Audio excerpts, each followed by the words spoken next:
Wanita hari ini. Wanita hari ini bijak mengatur, mengurus mata wataknya.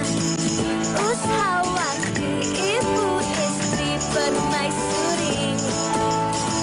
Wanita hari ini di zaman modern masih kekalkan adatnya. Dihormati, disayangi, disanjungi. Wanita hari ini. Hai, Assalamualaikum. Selamat tengah hari, salam sejahtera. Terima kasih kerana menonton Wanita Hari Ini. Untuk hari ini 6 April 2022, hari Rabu. Bersamaan dengan 4 Ramadan. Anda bersama saya, Hawa Rezwana dan juga Fahrin. Selamat meneruskan berpuasa anda. Dan hari ini jam 12 tengah hari terus bersama dengan kami. Kerana kami akan bersama dengan anda untuk satu lagi topik yang sangat-sangat bermanfaat. Apakah dia? Teruskan bersama dengan kami. Tapi sebelum itu, Hawa, kita nak bercerita juga terlebih dahulu tentang fasa endemik yang telah pun diperkatakan dan telah pun bermula, dan kita melihat bagaimana peralihan ini berlaku dengan cukup baik dan disambut baik oleh orang ramai. Ya, fasa peralihan ke endemik ni kita dah bermula sejak 1 April lalu, dah 6 hari, nak masuk seminggu dah. Tapi kita nak ingatkan supaya kita sentiasa berwaspada kan, dan antara langkah-langkahnya mematuhi langkah-langkah pencegahan jangkitan COVID-19.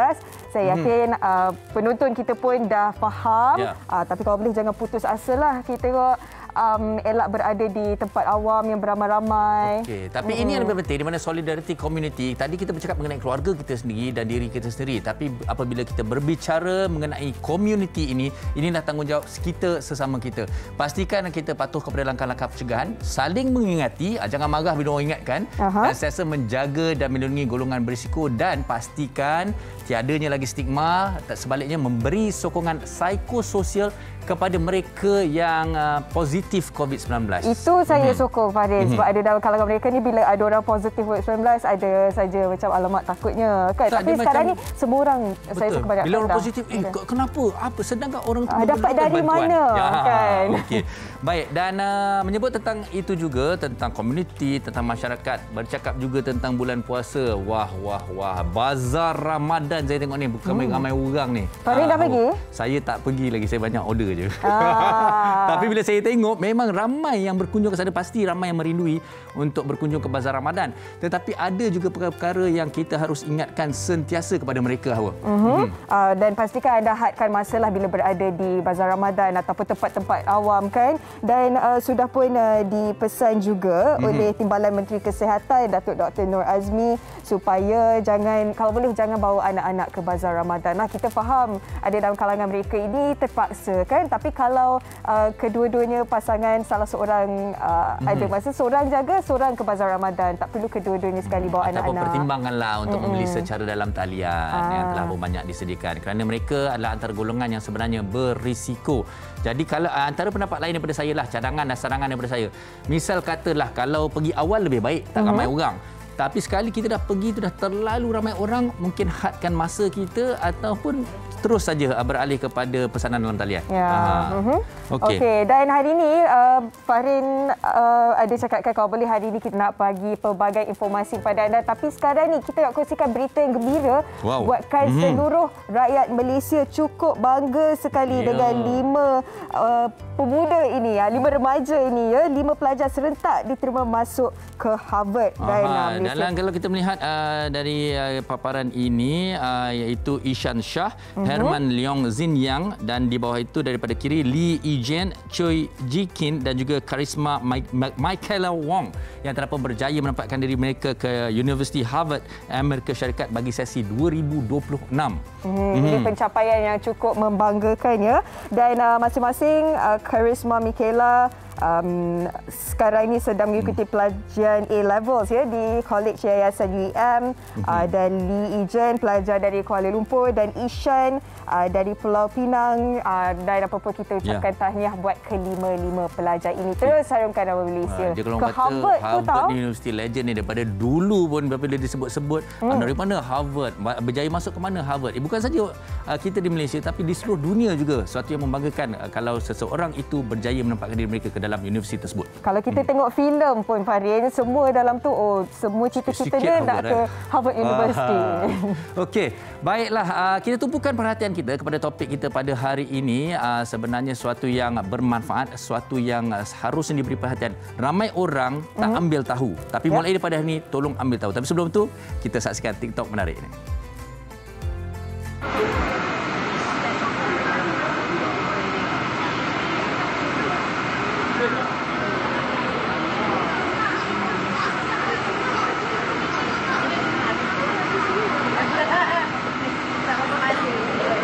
Kuatnya asap.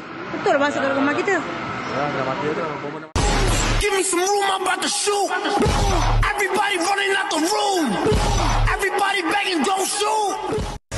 4 cara penggunaan fire extinguisher.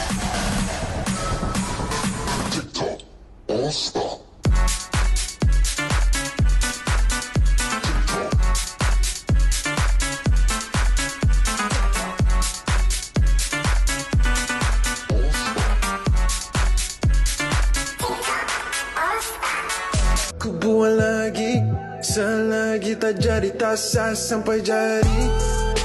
Sampai jadi, hari-hari bikin jam pertama kali. Tornado, sampai jadi.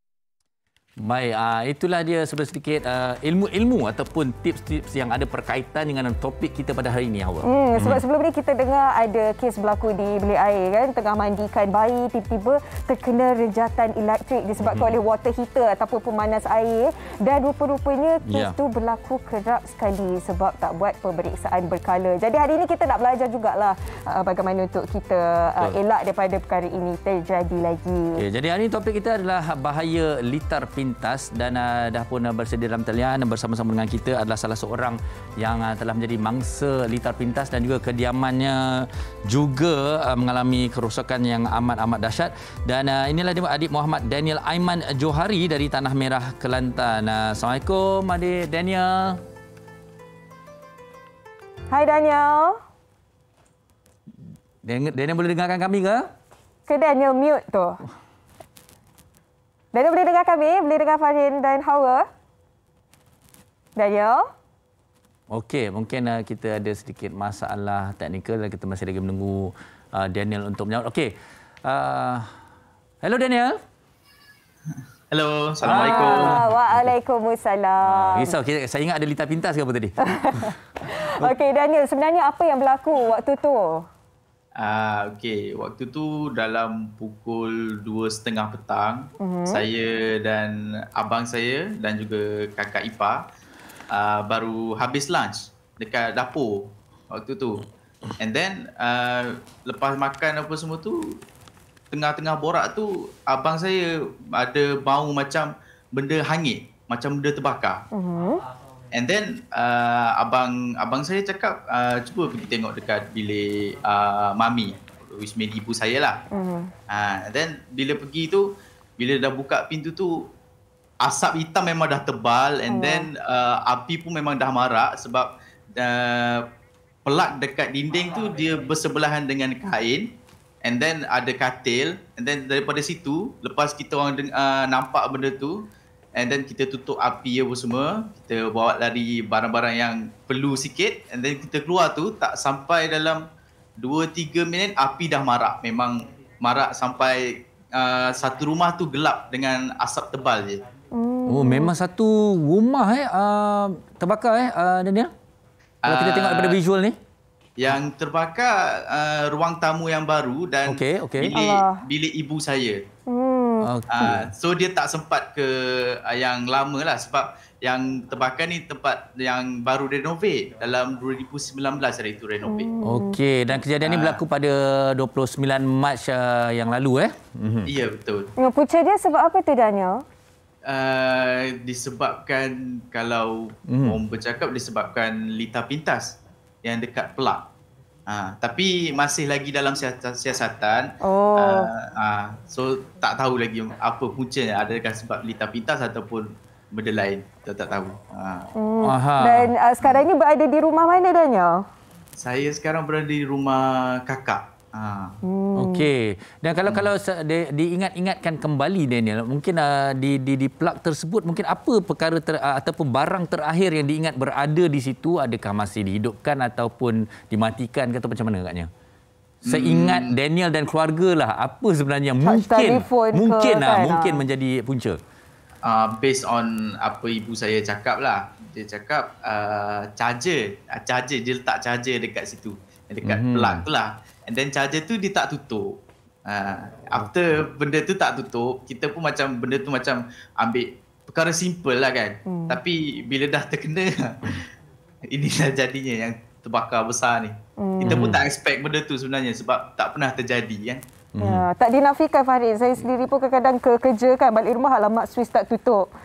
Itu sangat-sangat membahayakan kan. Jadi kita nak tanyalah bila ialah keadaan rumah sebegitu dan kurang sebulan lagi kita akan menyambut Aidilfitri. Jadi perancangannya macam mana nanti Daniel? Perancangannya kita orang dah panggil yang untuk renovate balik lah apa semua. And then kita dah kira cost and everything. Kerosakan semua anggaran dia dalam 60,000 untuk YT semua tu. And then buat masa sekarang ni memang tak boleh duduk lah rumah tu sebab wiring dekat elektrik apa semua tak boleh lagi, tak boleh pakai. And pipe air apa semua pun tak boleh pakai. So buat masa sekarang ni perancangannya mungkin akan duduk di rumah kakak ni maybe around dalam 3 atau 4 bulan lah untuk siapkan semua tu baru boleh duduk balik. Kira beraya di rumah kakak lah ni Daniel. Ya, okey, tapi memang sejujurnya Daniel sini mengakui kalau sebelum kejadian sebenarnya kita memang tak menyedari ataupun mengambil mudah tentang perkara-perkara tentang berkaitan elektrik, litar pintas dan sebagainya. Dan mungkin sebarang pesanan kepada para penonton sebenarnya betapa pentingnya untuk mereka terus bersama dengan kami di WHI dan mengetahui tentang litar pintas ni Daniel. Okey, pesanan saya lah. Kalau macam charger ke apa, kalau kita charge apa-apa sekalipun, after dah siap charge and everything, tutup api and then buang plug tu sebab benda ni kita tak jangka macam mana dia akan berlaku and everything. Bila dah terkena memang menyesal tu akan ni lah. Baik, terima kasih banyak Daniel atas perkongsian dan kita harapkan selepas ni urusan dipermudahkan. Dan kalau penonton WHI ingin menghulurkan bantuan, bagaimana Daniel? Ya. Boleh salurkan bantuan melalui akaun bank ibu saya ataupun saya sendiri. Nanti saya akan update dalam Facebook ataupun Twitter yang dah disediakan tu pun boleh juga. Okey, apa mungkin IG-nya ke ataupun Facebook-nya? Apa kata kuncinya? Kalau Facebook Aiman Johari. Search Aiman Johari yang akan ada posting yang pasal untuk memberi sumbangan. Okey, Aiman Johari di Facebook dan juga Instagram ya. Facebook sahaja. Oh, di Facebook sahaja. Facebook sahaja. Okey. Dan puasa setakat dia okey Aiman walaupun dalam keadaan berada di rumah yang bukan rumah sendiri Aiman? Alhamdulillah okey. Okey. Keadaannya umur 23 tahun ya? Ya, 23 baru habis tahun. Belajar ke? Sedang dalam tempoh? Saya masih belajar sekarang. Buat kos apa tu Daniel? Saya ambil pentadbiran korporat di UiTM Seremban 3. Tapi Daniel, alhamdulillah Daniel, kalau kira kerosakan tu untuk rumah saja tapi bahan-bahan untuk pembelajaran dan sebagainya, saya kira sekarang ni anda bersama dengan kami ni kira berjaya diselamatkan laptop dan apa-apa yang patut semua. Alhamdulillah dapat diselamatkan lagi. Okey. So bolehlah belajar everything. Okey, itu Facebooknya Aiman Johari. Terima kasih banyak Daniel bersama kami. Salam keluarga. Sama-sama, insya-Allah. Terima kasih. Okey, sebenarnya sikit sebanyak bila berbual dengan Daniel Aiman tadi, kalau kita tengok sebenarnya kita sendiri pun kadang-kadang kita leka, kita lalai dan kita sentiasa rasa kita semua dalam keadaan yang selamat tanpa ada pemantauan dan penyelenggaraan yang betul sebenarnya. Itu satu Farid, dan kadang-kadang kita rasa benda ni terlalu teknikal tau. Macam pemanas air ke, Swiss ke, kita rasa macam tak apalah, ini kita panggil juru elektrik lah, jadi apa-apa baru kita panggil. Tapi kita tak ambil tahu. Okey, sekali lagi kepada anda yang ingin mungkin mengeluarkan bantuan kepada adik Daniel Aiman tadi, di FB beliau Aiman Johari. Okey, baik, itulah yang kita akan bincangkan pada hari ini. Pastikan anda terus bersama kami, dan sekadanya anda ada sebarang pengalaman, ada sebarang tips yang mungkin boleh dikongsikan, kongsikan bersama kami di Facebook Wanita Hari Ini TV3 dan Instagram kami. Banyak yang kita nak pelajari tentang Lita Pintas, semuanya di WHI seketika nanti. Jangan ke mana-mana. Wanita Hari Ini, Wanita Hari Ini. Sikap sambil lewa dan kurang mengambil tahu menjadi punca utama kecuaian terjadi dalam sesuatu perkara. Antara salah satu masalah yang sering dipandang remeh ialah kurangnya ilmu dalam mempelajari punca terjadinya Lita Pintas. Lita Pintas dikatakan mampu menjadi pembunuh senyap di mana ianya boleh menyebabkan berlakunya penghasilan haba daripada elektrik, seterusnya membantu mencetuskan api kebakaran tanpa disedari. Antara kes-kes yang berlaku ialah seperti berlakunya kebakaran di bangunan yang masih dalam proses pemasangan kabel elektrik yang juga dipercayai berpunca daripada Lita Pintas. Selain itu, ada juga mangsa yang terkorban dalam kebakaran yang tercetus akibat pendawaian lama yang melebihi 10 tahun tidak pernah diperiksa, seterusnya menyebabkan berlakunya tragedi malang ini. Pendawaian yang baik, pantauan penggunaan barangan elektronik yang sudah lama dan sentiasa waspada terhadap penggunaan elektrik wajib menjadi tanggungjawab semua. Justeru, sejauh manakah kesedaran rakyat Malaysia dalam pentingnya untuk sentiasa berwaspada dalam mengambil tahu tentang bahaya Lita Pintas? Sentiasa ambil tahu bukan sahaja untuk keselamatan diri, kediaman, tetapi keluarga dan juga masyarakat sekalian, kejiranan kita. Baik, kini saya ingin terus memperkenalkan tetamu kita yang berada di studio bersama dengan saya, ialah penolong Pesuruhjaya Bomba Siti Rohani Nadir, yang merupakan Ketua Cawangan Perakuan Bomba Bahagian Keselamatan Kebakaran Jabatan Bomba dan Penyelamat Malaysia. Terima kasih Puan Siti bersama kita pada hari ini. Terima kasih juga sebab sudi menjemput saya untuk hadir ke sini pada tengah hari ini. Okey, dan izinkan saya juga untuk memperkenalkan seorang lagi tetamu yang kini bersama dengan Hawa. Ada kabarnya ada bersama dengan seorang cikgu. Silakan Hawa. Ya, saya dengan Cikgu Said ataupun nama penuhnya Said Muhammad Aizuddin Tuan Sebak. Kita panggil Cikgu Said lah hari ini ya. Timbalan Pengerusi NGO Community Technical Islam Malaysia ataupun COMTEC, dan difahamkan Fahrin hari itu bila berlaku banjir, tolong 345 buah rumah ya yang terjejas. Oh, ini yang kita nak kongsikan bersama dengan cikgu. Okey, tapi terlebih dahulu kita nak bersama dengan Puan Siti sendirilah. Okey, Puan Siti, kita dah bercakap tentang topik kita pada hari ini secara ringkas, iaitu bahaya Lita Pintas. Hakikatnya kebakaran di negara kita, di rumah-rumah yang pernah berlaku kebakaran ke, boleh ceritakan statistiknya dan juga antara punca-puncanya selain daripada Lita Pintas ni? Berdasarkan rekod Jabatan Bomba dan Penyelamat Malaysia, punca kepada kebakaran struktur lebih daripada 60% adalah disebabkan oleh alat elektrik. So punca ini biasanya ada berkait rapat jugalah dengan isu Lita Pintas. Selain masalah berlaku seperti overheating dan juga overload. Okey, dan perkara ini memang antara perkara yang sebenarnya secara teknikalnya orang tak faham. Okey, tapi bercakap tentang Lita Pintas ini, mungkin kalau boleh dikongsikan juga apa yang selalu menjadi kecuaian kepada pemilik kediaman yang menjadi punca kepada Lita Pintas ni, Puan? Okey, kalau kita nak bercakap kenapa berlakunya Lita Pintas, biasanya kita tengok yang pertama dari segi manusia itu sendiri. Biasanya macam individu ini dia membuat penyambungan tanpa ada pengetahuan ataupun tanpa ada kelayakan yang khusus. Jadi mereka ni mungkin belajar daripada YouTube ke, daripada internet, membuat penyambungan sendiri di rumah mereka. So ini juga adalah salah satu punca. Dan punca yang kedua juga adalah berkaitan dengan kaedah metod dia. Kebanyakan mereka ni kadang-kadang membuat sistem pendawaian yang tidak mengikut spesifikasi yang diluluskan. Ya, tidak menepati seperti yang telah ditetapkan oleh Suruhanjaya Tenaga lah contohnya. Selain itu juga sering juga berlaku mereka ini menggunakan bahan-bahan ataupun material yang tidak diluluskan. Contohnya menggunakan soket yang mungkin tidak ada kelulusan, sirim contohnya. Dan satu perkara lagi dari segi peralatan itu sendiri.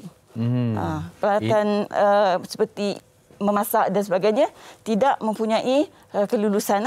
Baik. Saya rasa sebenarnya Puan Siti, bila bercakap tentang pengetahuan dan juga kemahiran, Diorang rasa diorang ni agaknya mereka Cikgu Syed katanya. Mereka bukan Cikgu Syed. Sebab tu kita tanya kepada Cikgu Syed sendiri kerana beliaulah antara orang yang berkemahiran tentang hal ini. Cikgu Syed dan Hawa, silakan. Okey, bila ada semua ni depan saya, teringat saya kelas kemahiran hidup dulu. Tapi dulu kita belajar untuk periksa, sekarang ni kena belajar demi keselamatan kita, cikgu. Okey, dan tadi bila ada tengok perkongsian di TikTok kan, owner rumah tak ada di rumah tapi berlaku kebakaran di rumah. Biasanya benda-benda apa yang kecil-kecil ni kita tak ambil berat, tapi itulah punca utama kebakaran berlaku disebabkan litar pintas. Okey, tuan-tuan, puan-puan, untuk makluman tuan-puan, benda yang paling penting lagi dalam sistem elektrik di rumah ialah kalau tuan-puan pergi ke rumah tuan-puan, dia ada satu kotak kat sini. Kalau boleh kamera boleh tolong shootkan. Dia ada satu sistem di sini, kita panggil sistem ELCB ataupun sistem trip lah di rumah. Jadi benda ni perlu diuji terlebih dahulu sekurang-kurangnya 1 bulan sekali. Sebulan sekali? 1 bulan. Jadi sekali ni saya nak minta Hawa sendiri yang uji. Okey. Jadi kalau boleh Hawa tekan di sini tekan test strip ni. Tekan. Tekan ya? Tekan. Bismillah. Okay. Jadi sistem ni dia terpadam. Ini yang paling penting sekali, ibu ataupun nyawa bagi keseluruhan sistem elektrik. Di samping tu, ada juga benda-benda yang kita perlu cek. Di tepinya ada suis-suis yang kecil. Ataupun boleh tengok di sini. Pastikan benda ni dia senang turun, dia tidak ada terhalang. Okay? Jadi benda ni perlu diperhatikan. Okey, sekejap cikgu. Bila kita tekan button ni kan, kita expect apa yang berlaku. Dan kalau benda tu tak jadi, macam mana nak tahu okey ataupun tidak lah? Okey. Kalau contoh, kalau kita tekan, benda ni dia tak jatuh. Jadi maksudnya benda ni rosak dan benda ni perlu diganti. Okey, baik. Sebulan sekali kita kena buat? Sebulan 1 kali kena buat. Kalau kita tak buat, akibat dia?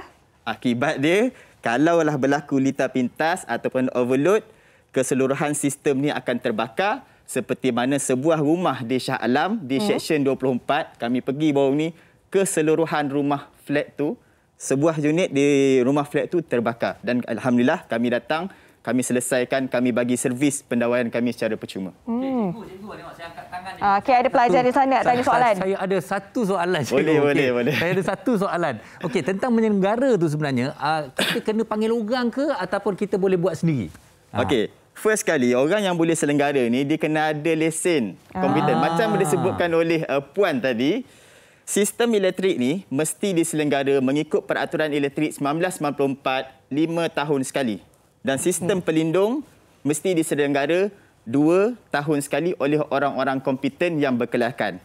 So nasihat saya kepada jabatan-jabatan kerajaan ataupun jabatan-jabatan swasta, jangan kedekut sangat duit untuk nak cek benda ni. Sebab benda ni dia boleh membawa kepada kecelakaan yang besar seperti mana yang telah berlaku di hospital di Johor Bahru dan akhirnya membunuh 6 orang di sana. 5 tahun sekali kan?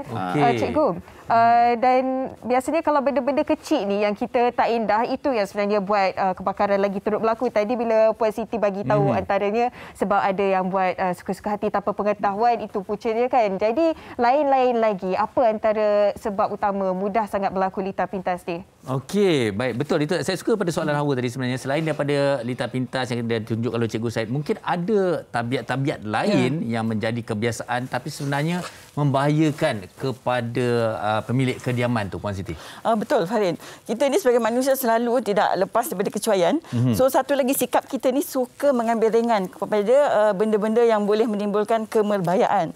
Kita kurang mengambil berat isu-isu keselamatan apabila kita berada di rumah lah. Contohnya senanglah, kita suka kita suka menggulung wayar, kita suka menyimpul, dan ada setengah tu pula kita letakkan wayar-wayar di bawah kapet, di bawah perabot. So situasi ini sebenarnya amat berbahaya sebab boleh menghimpit dan memberikan hakisan kepada wayar itu sendiri. So secara tidak langsung boleh menyebabkan berlaku kebakaran kat situ. Okey, itu adalah antaranya. Okey, mungkin saya juga boleh berkongsikan satu komen di Facebook daripada Natirah Muhammad Yusof. Okey, litar pintas boleh berlaku bila-bila masa dan sangat bahaya. Antara punca litar pintas apabila berlaku kebocoran kabel akibat terlalu lama tidak diganti. Beban penggunaan yang berlebihan juga boleh menyebabkan litar pintas. Wajar bagi kita untuk mengetahui bagaimana cara nak menghindarkan litar pintas. Okey, itu dari segi tabiat. Tentang peralatan-peralatan elektrik pula yang lazimnya menjadi risiko kepada kebakaran dan juga litar pintas di rumah ni yang selalu Puan hadapi? Okey, kita di dalam rumah kita ada pelbagai jenis peralatan elektrik. So kita kena pastikan macam peralatan-peralatan seperti yang memerlukan kuasa yang elektrik tinggi seperti contoh seperti AIS. Lepas tu penghawa dingin. So peralatan-peralatan ni kita tidak boleh membuat penyambungan sewenang-wenangnya. Dan soket pula perlu diletakkan direct kepada dinding. Kita tak boleh membuat penyambungan menggunakan extension lah. So ini amat berbahaya. So make sure peralatan-peralatan macam ni perlu plug terus kepada dinding, jangan berkongsi plug, jangan berkongsi. Itu amat berbahaya sebab dia boleh tu kan? Ya, itu memang amat bahaya. Sebab dia ada haba. Jadi jika kita letakkan dalam satu ruang yang sempit dan berkongsi, so akan berlakulah overload kat situ. Jadi satu risiko juga. Okey. Baik, kita juga nak dengarkan pendapat daripada orang ramai di luar sana tentang topik kita ini, iaitu bahaya litar pintas. Kita dengarkan pendapat mereka.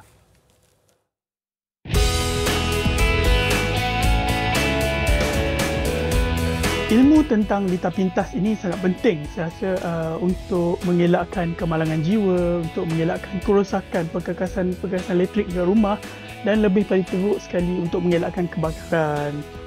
Dan tips saya rasa kita semua kena belajar apa punca-punca litar pintas ni, dapatkan khidmat electrician yang betul, always check sistem pendawaian rumah kita. Lepas tu kawal penggunaan perkakasan elektrik. Pada pendapat saya, bahaya litar pintas ni pada seseorang individu, dia perlu ada pengetahuan Penting bagi seseorang individu perlu tahu apakah bahaya berkenaan dengan litar pintas. Tip keselamatan yang saya ingin kongsikan, elakkan daripada on sepanjang masa sesuatu switch plug TV ke, plug elektrik peti sejuk. Paling utama plug charger, plug laptop ataupun mana-mana yang berkaitan dengan elektrik lah. Mempunyai ilmu tentang litar pintas sangat penting. Apalagi zaman sekarang kita hidup dengan alat-alat elektronik, perkakas, gadget-gadget kan. Pernah ada pengalaman satu rumah blackout semasa saya nak siapkan design di komputer. Rupanya extension yang saya pakai tu tak berkualiti dan tak disahkan secara telus keselamatannya. Kebenaran berkenaan dengan litar pintas ini perlu ada dalam setiap keluarga kerana ianya boleh menyebabkan kerosakan barang-barang elektrik dalam rumah. Bukan saja kerosakan, tapi ianya boleh mengancam nyawa. Dan untuk mengelakkan daripada berlakunya litar pintas ini, kita harus memeriksa secara berkala sistem pendawaian di setiap premis ataupun rumah. Okay, terima kasih kepada rakan-rakan atas perkongsian anda. Dan cikgu, antara yang kita bimbang ialah tentang charge telefon, sebab sejujurnya saya setiap malam saya charge telefon, saya charge jam saya, charge laptop saya. Pada waktu malam bila kita bangun barulah kita switch off kan. Tetapi kadang-kadang bila kita pegang kepala charger tu, alamak panasnya dan bahaya ya. Sebenarnya cikgu, kalau boleh kita fahamkanlah, charge ni tak boleh lama-lama ke sebab kita tidur cikgu waktu tu. Okey. Jadi pertamanya saya minta contoh macam saya buat charger ni kan. Saya nasihatkanlah kepada tuan-puan, kalau ada cas barang peralatan elektrik, kalau dah penuh tutuplah. Terutama apabila kita meninggalkan rumah. Mungkin semua kita tak boleh tutup kecuali kalau kita tutup peti sejuk, habislah kita. Jadi benda-benda yang simple, power bank, kipas, jadi tolong tutup dan pastikan semua peralatan di rumah mempunyai logo SIRIM. Ini sangat penting. Baik. Okay. Jadi kerana ini terjamin dari sudut kualiti dan insya-Allah kita akan selamat. Termasuklah extension yang kita beli tu kan. Ya, tapi betul. Extension pun tak digalakkan untuk kita guna ya. Puan pun cakap tadi kau boleh tak jangan guna banyak-banyak dalam satu masa. Okey, mungkin dengan itu je kita nak sambung kepada Puan Siti juga tentang apa lagi tips-tips yang boleh selain daripada yang cikgu dah kongsikan tadi kepada pemilik kediaman di sana untuk memastikan mereka terus dalam keadaan selamat dan berisiko rendah lah sebenarnya. Okey, saya setuju tadi dengan pandangan yang diutarakan oleh orang ramai. So sebelum kita mengeluarkan keluar dari rumah terutama, kita kena pastikan yang suis ataupun suis elektrik yang di dalam rumah tu perlu kita tutup. Dan kita juga kena pastikan untuk mencabut plug daripada soket. So ini amat penting sebab suis elektrik ni dia sentiasa mengalirkan elektrik. Jadi kita tak nak berlaku kebocoran elektrik dan sebagainya yang boleh menyebabkan berlakunya kebakaran lah. So selain daripada itu juga terutama peralatan-peralatan elektrik yang mempunyai elemen ataupun ciri-ciri pemanas. So yang ini pun kita amat penting untuk kita pastikan ia sentiasa ditutup apabila kita meninggalkan rumah dalam tempoh masa yang lama lah. Ya, pemanas air. Kadang-kadang sekarang pun penapis tu pun ada fungsi pemanas air dan sebagainya. Ya, betul. Okey, mungkin ada apa-apa lagi Puan Siti nak kongsikan? Okay. Saya setuju juga tadi yang kata apa-apa saja barangan elektrik perlu dipastikan ada tanda kelulusan, contohnya ada pelekat sirim supaya kita pasti bahawa alat tersebut adalah selamat dan boleh digunakan. So kita tak nak apa-apa berlakulah di kemudian hari. Baik, yang ini saya nak tanyakan kepada Cikgu Zaid sendiri. Cikgu Zaid, selain daripada bab kata kita tadilah tentang pemanas, alat pemanas dan sebagainya, antara yang menjadi sebutan ataupun bualan adalah tentang penggunaan pemanas air di bilik air yang menjadi risiko yang sangat-sangat tinggi dan ramai yang tidak tahu bagaimana nak menyelenggara dan memeriksanya. Silakan Cikgu Zaid. Ya, jadi terima kasih Cik Farin. Saya sebenarnya bila saya baca berita baru ni yang satu pasangan suami isteri yang mati akibat renjatan elektrik dan bilik air, so kita sebagai orang elektrik kita rasa sedih. Jadi tuan-tuan, puan-puan, saya ingatkan di dalam pemanas air kita tu ada satu butang ELB trip. Jadi benda tu juga perlu ditekan sebulan sekali. Dan saya nasihatkan secara peribadi kepada pemilik-pemilik guest house, terutama yang menawarkan perkhidmatan sewa rumah yang ada sistem pemanas air, pastikan benda tu diselenggara. Sebab itu yang kita risaukan lah. Maksudnya kita yang pergi menyewa contoh ke rumah sewa ke. Sebab di rumah kita ataupun jaga. Homestay kan. Betul. Oh, maksudnya kita sendiri pun boleh cek juga butang tu kan. Okey, kita nak tahu lepas kita tekan butang ELCB tu, okey, apa yang sepatutnya terjadi? Okey. Jadi seperti yang saya sebut tadi, apabila kita tekan sahaja butang tu, suis ni dia akan terpelantik lah. Okey. Kalau okey, kita boleh mandi dengan selamatnya, kita boleh gunakan rumah tu dengan selamatnya. Tapi kalau kita tekan tak jatuh, berhubunglah dengan mana-mana pendawai elektrik ataupun mungkin boleh dapatkan khidmat nasihat daripada NGO kami sendiri. Okey, sekali lagi cikgu, petik kita nak close up sikit cikgu. Saya tekan layar. Silakan. Okey, bismillah. Okey, jadi buat lagi. Sekali lagi. Okey. Dia kena buka dulu. Buka ni ya. Jangan takut. Okey. Saya tekan ya. Okey. Alright. Jadi boleh cuba di rumah masing-masing. Maksudnya ini luluslah. Lulus, maknanya pendawaian ni selamat. Dan kita bimbang juga sebab kalaulah terjadi, na'udzubillah lah, kalau terjadi salah seorang terkena renjatan elektrik melalui air kan, bila kita baca orang yang bantu pun terkena juga. Jadi apa yang sepatutnya dilakukan oleh mereka yang bila dah nampak nak cuba tolong tapi sepatutnya tak boleh? Apa yang sepatutnya dilakukan? Ya, kita boleh cerita macam-macam tapi bila orang dalam keadaan panik. Contoh paling simple lah, kita balik pada misi banjir di Seri Muda. Semua peralatan elektrik tu berair. Kita kata jangan guna, orang nak guna juga. Jadi kita bagilah nasihat supaya mana gunalah penebat ataupun berhati-hatilah dalam menggunakan peralatan tersebut. Dah lalang cikgu dah cerita pun pengalaman sepanjang bantu mangsa banjir ni kan.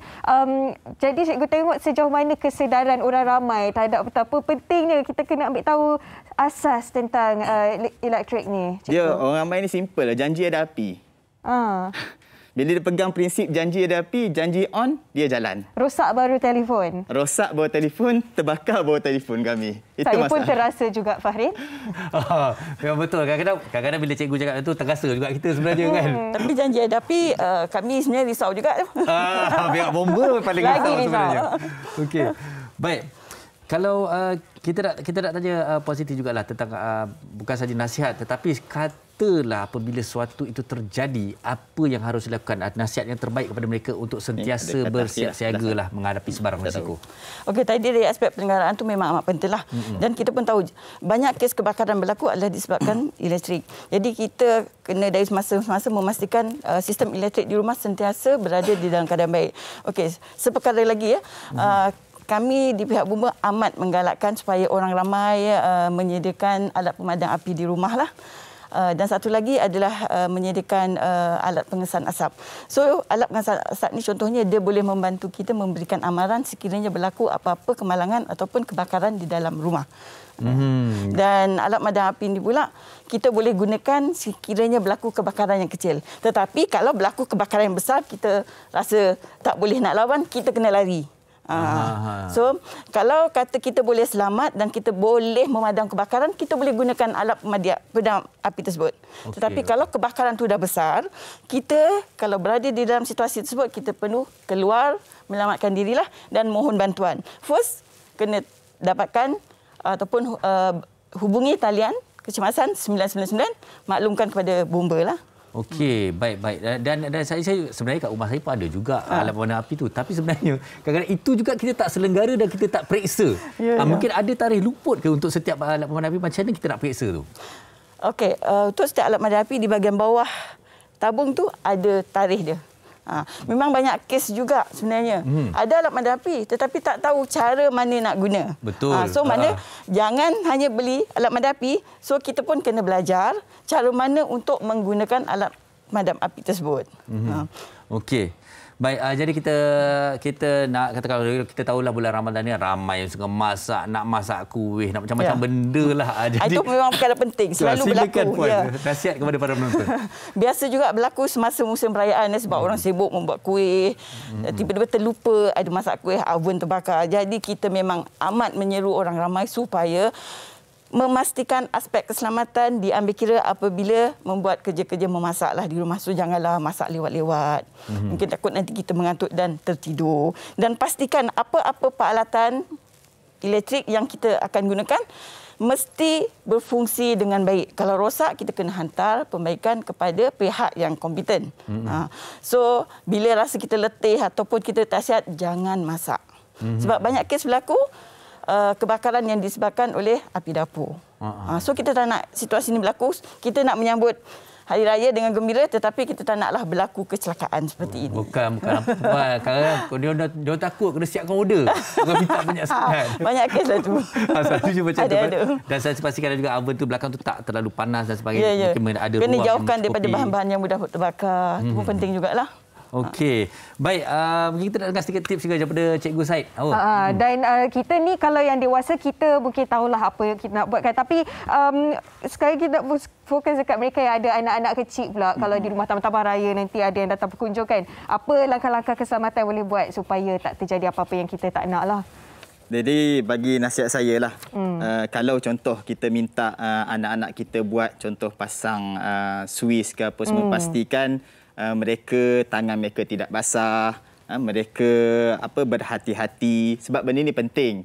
Kadang-kadang kita tengok orang buat pemeriksaan kesihatan badan secara percuma, kadang-kadang dia lupa untuk nak cek sistem keselamatan elektrik di rumah. Jadi ibu bapa kena pandu, kena guide anak untuk menggunakan peralatan elektrik dengan cara yang betul. Okey, baik. Terima kasih banyak kita ucapkan kepada Cikgu dan juga Puan Siti kerana bersama WHI hari ini dan harapnya segala perkongsian membuka mata kita untuk kita cakna dan kita peka juga tentang elektrik inilah bahaya. Betul. Kalau kita ambil mudah.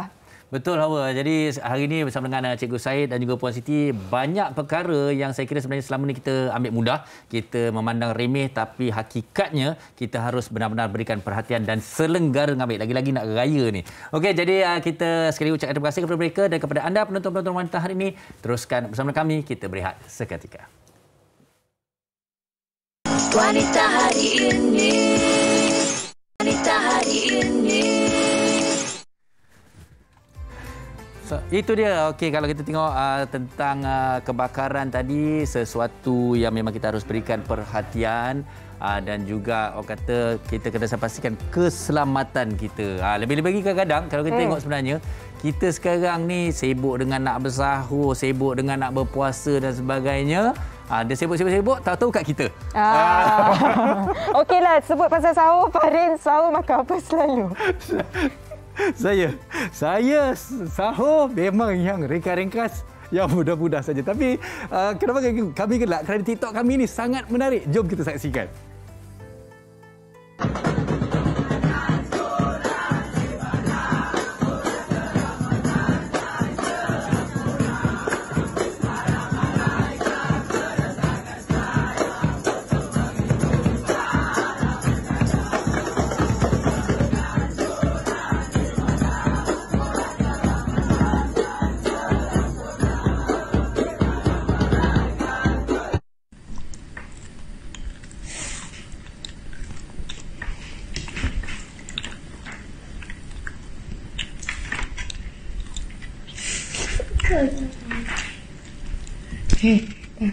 Kawala. Habiskan nugget ya. Nak minyak lah.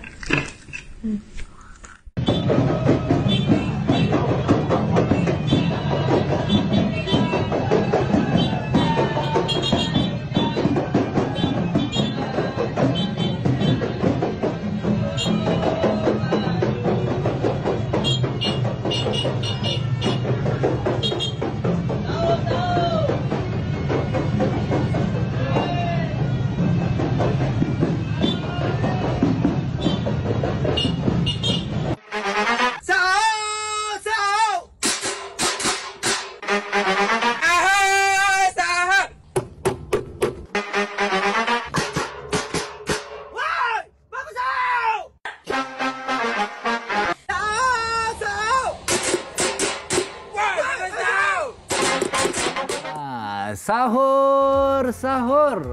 Oh, ada tenaga lagi awak tengah hari ni ya. Okey, dan mungkinlah Farin anak dah latih untuk puasa ke kesican lagi? Belum lagi. Kami suami isteri bersahur, dia masih lagi tidur. Okey, tapi kalau cerita pasal sahur ni, kalau saya lah pengalaman saya sahur, alhamdulillah tak ada masalah untuk bangun sahur. Dan kerana kalau saya dengan isteri pun memang makan benda yang sangat ringkas dan mudah, dan saya tips kepada semua setiap tahun saya tetap kongsikan, elakkan minuman berkafein seperti kopi maupun teh kalau boleh, dan juga kurangkan makan yang masin-masin kerana yang masin-masin itu akan buat kita rasa cepat haus. Saya tak boleh, saya memang kena kopi pagi-pagi tu, kerja pun awal pagi, tapi saya minum air lebih sikit lah. Kurma pun saya rasa itu satu makanan yang buatkan kita ada tenaga sepanjang hari juga. Jadi apa pun yang penting kita jaga kesihatan dan kita fokus kepada amal ibadah kita lah sepanjang Ramadan ini. Sebab ada dalam kalangan mereka ambil kesempatan juga bila berpuasa ni nak kurangkan berat badan demi kesihatan mereka kan. Jadi kita harapnya konsisten lah hingga bila-bila. Saya pengalaman haus ni dalam bersahur ni, kalau macam tahu-tahu je sahur kan. Jadi pengalaman yang tak dapat dilupakan tu macam mana? Pengalaman yang tak dapat dilupakan sepanjang Ramadan. Kadang-kadang maksud saya tadi tu kan, kadang-kadang kita dah terlewat, kita tak ada alam jam dan sebagainya. Tapi pengalaman kecewa Fahdin. Kecewa tambah-tambah kan. Kita berbuka, contohlah tak sempat nak buka sebab bekerja. Okey, tak apalah, esok sahur makan lebih sikit lah. Tengok-tengok sahur pun terlepas Fahdin. Okey, antara lain dia mengenai sahur ni yang menjadi satu benda yang menjadi perbincangan dan ramai yang minta tips, bukan saya daripada saya lah, daripada ramai pakar nutrisi dan sebagainya, adalah bagi mereka yang hidup dengan gaya hidup aktif, yang mereka nak ke gym, masih lagi nak berlari dan sebagainya. Dan paling kita bincangkan juga ialah tentang mereka yang kata cuba menurunkan berat badan ketika bulan puasa tapi tak turun-turun dan sebagainya. Okey, pada saya sebenarnya perkara yang paling penting kepada anda untuk memastikan makanan tu sentiasa seimbang dan juga kalori yang mencukupi. Kadang-kadang jangan risau kerana kita memerlukan karbohidrat. Kadang-kadang bila kita makan karbohidrat, memang kita akan sedikit kembung, badan kita akan menampung sedikit air dan sebagainya. Jadi tidak perlu risau perkara itu, tetapi untuk memastikan kita tahan, pastikan kita ada karbohidrat dan juga protein yang mencukupi. mencukupi. Ada dalam setiap bidangan kita. Itu kalau pemakanan Farin. Farin bulan puasa ni bersenam juga? Saya bergantung tapi dalam keadaannya memang ringan-ringan saja, iaitu sebelum berbuka puasa, dan kalau selepas berbuka puasa pun saya tak adalah makan buka puasa banyak, turun pergi gym ke apa, tak. Buka ringan, solat maghrib, buat senaman ringan dan sebagainya, baru kita berbuka puasa, makan betul-betul banyak, dan kemudian baru buat aktiviti lain lah seperti tarawih dan sebagainya. Sebab ada setengah daripada kita ni kalau tak berpeluh rasa macam tak puas kan. Betul. Jadi itulah antara tip-tip yang kita belajar daripada Fahril Ahmad hari ini. Banyak saya kongsikan. Okey, kita akan berehat seketika kerana sekembali nanti di penutup nanti ada lagi yang kami ingin kongsikan bersama dengan anda. Kita berehat seketika. Wanita hari ini.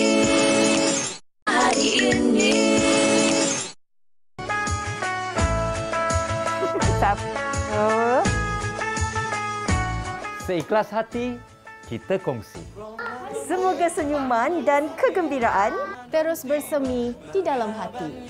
WHI mengadakan kempen WHI Kongsi berupa keperluan Ramadan dan Hari Raya buat golongan memerlukan. Hantarkan sumbangan anda selewat-lewatnya pada 23 April 2022.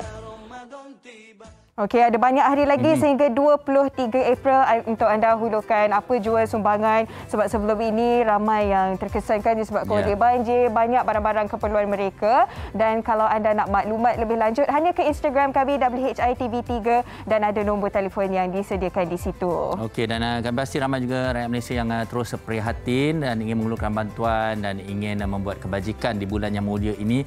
Jadi seperti mana kita katakan tadi, boleh hulurkan bantuan itu kepada kami, dan kami akan salurkan kepada mereka yang benar-benar memerlukan. Dan kalau masih lagi kurang pasti, boleh saja ke Facebook kami maupun DM kami di Instagram WHITV3. Dan kami juga ingin menyarankan untuk memberi barang-barang yang baru, yang terbaik, dan bukan barang-barang yang dah digunakan dan sebagainya, bukan pre-love dan sebagainya. Itu yang paling penting. Jadi tidak terhad kepada barangan saja, tapi mungkin ada kepakaran, mungkin juga lain-lain, boleh ajukan saja kepada kami. Ya, okey. Dan esok kita akan kembali lagi dengan topik kesihatan, penjagaan kesihatan sepanjang bulan Ramadan. Pastinya ada ubat-ubat tertentu yang kita tahu boleh ke ambil sewaktu bulan Ramadan, sebab kita tak adalah ada ubat ni kena ambil 3 kali sehari kan. Jadi bila waktu yang sesuai untuk kita ambil. Okey. Tapi sebenarnya Hawa, saya ada satu teka-teki nak tanya Hawa sebelum untuk terkait tentang kesihatan sikit daripada ini dikongsikan oleh penerbit kita In Mahat lah bersama dengan saya. So tanya pada Hawa. Kata Hawa, dalam banyak-banyak kurma apa yang tak boleh makan ataupun kurang sihat untuk dimakan? Kurma ayam. Kurma jenis apa? Kurma ayam. Kurma ayam. Kurma lauk. Dan juga kurma daging. Kurma daging. Jadi jawapan awak adalah betul. Ya. Betul lah. Oh, alhamdulillah. Tengok kata betul. Okey. Saja kita bergurau-gurau menceriakan bulan Ramadan kita di penutup ini.